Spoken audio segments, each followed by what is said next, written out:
What's up guys, welcome back. There are some great free-to-play first-person shooters have released within the year 2022, but Shatterline is hands down my favorite game out of them all. The game initially released way back in September last year, and honestly I haven't really had the chance to play the game more regularly, but whenever I jump back into the game it's super fun to play. So anyway guys, today we're gonna do a deep dive into the game and see how the game doing in 2023 and also answer the question, is it worth your time playing Shatterline in 2023? So without further ado, let's get right into it.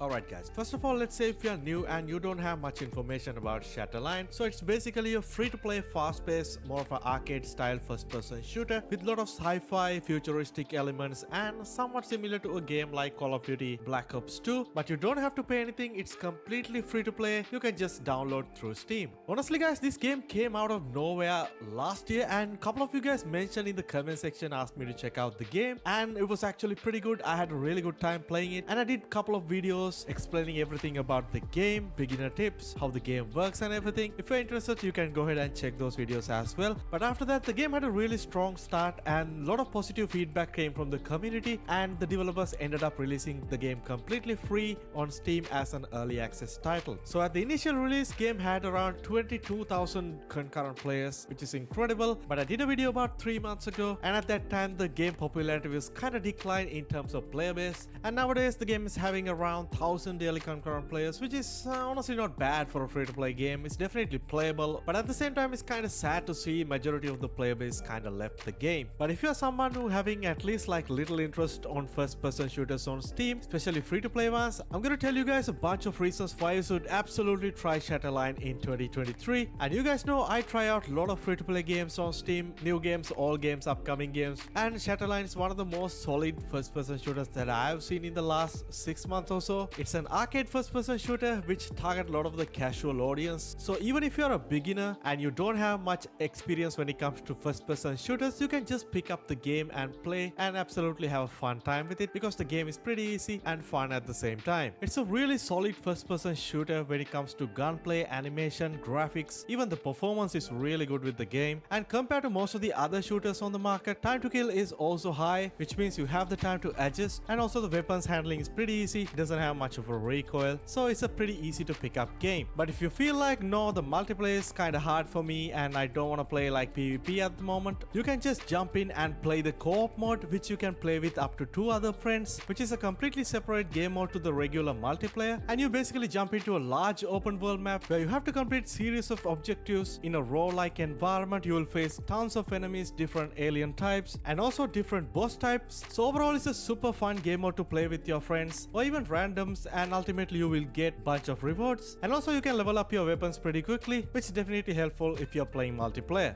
And talking about multiplayer, we also got pretty solid collection of game modes, including couple of new game modes that they add very recently. So we got Conquest, Domination, Escort, Barricade, 3v3 mode as well as regular team deathmatch, and on top of all that we got couple of new maps as well, which you will play depending on the game mode. And I pretty much enjoy all the game modes that we have in the game, and Escort is probably my favorite, and also the new 3v3 mode is also pretty cool, and the Barricade mode is also a very unique one, and pretty much all 3 other game modes are very common in any free-to-play first-person shooter. And the game also got servers all around the world, which is really cool, and also you can select which server you want to play depending on your location and the ping. And I personally playing on Asian servers and I get a really good ping, but depending on the game mode and the time of the day, it's going to take at least like 2-3 minutes to get into a game due to the lack of player base. But honestly it's not a deal breaker, you can definitely play all the game modes, but hopefully we'll get more players in the upcoming months with the brand new season 4 coming into the game very soon.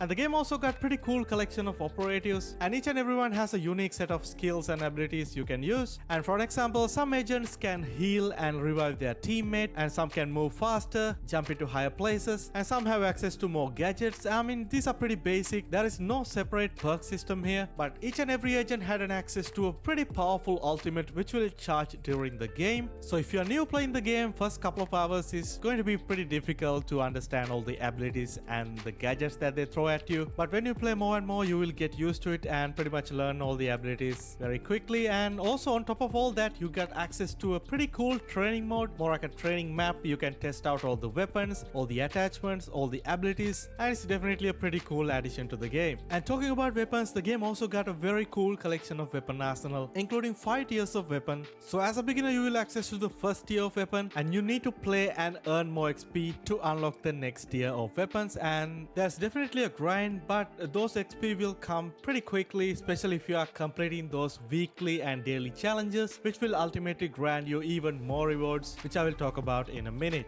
My biggest concern with the game is the grind to unlock all the weapons and attachment, and in order to do that you need those in-game currency, which you will get by playing more games and also completing weekly and daily challenges. But if you're playing this game casually like myself, it's going to take some time to unlock some powerful weapons and attachments. But the great thing is that you cannot buy any of these weapons or weapons levels just by spending real money on the store, which is really good. So there is no pay to win elements in this game. You can only spend money on the battle passes and the other cosmetic items, which is really great overall for the future of the game, and also keep the playbase engaged and healthy for the most part. And talking about the currency in the game, I think the most important one is called blueprints, and you can only earn this by playing the game and completing those weekly and daily challenges. And if you have collected enough blueprints, you can craft a random modification for your weapon, which is going to be a more of a buff and powerful version of a regular weapon that you have. And it also comes with a much more fancier looking flashy skin as well, which is pretty cool. So these things are pretty rare to come by. I currently have like 1 blueprint, so you need to complete a lot of these challenges and collect those blueprint pieces, which is going to be a grind, but I think it's absolutely worth it at the end of the day. Yes, the Shatterline has done a lot of things right, but the game also got some issues when it comes to balancing stuff, and I personally think some of these agent abilities are kind of overpowered, especially those healing and self-reviving ability, and also a bunch of weapons like shotguns definitely need some nerfs as well. I faced like a couple of bugs here and there, but nothing game breaking. And also talking about the performance, the game performed really well on both of my systems. I tested out in my main system, the game runs absolutely fine, and also I try out the game on like the minimum system requirements on a GTX 960 with the i5 3570, and the game runs absolutely fine with a very playable frame rate. If you want to check out the benchmark, I will link it in the description as well.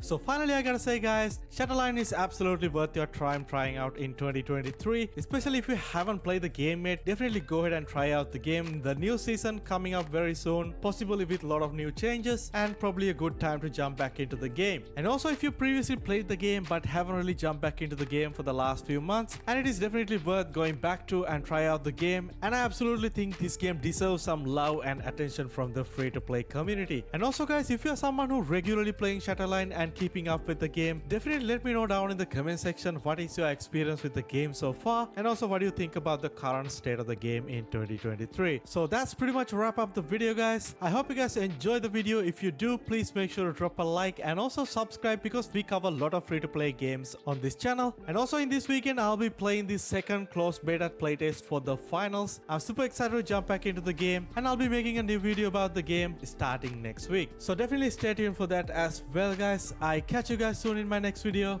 Stay safe.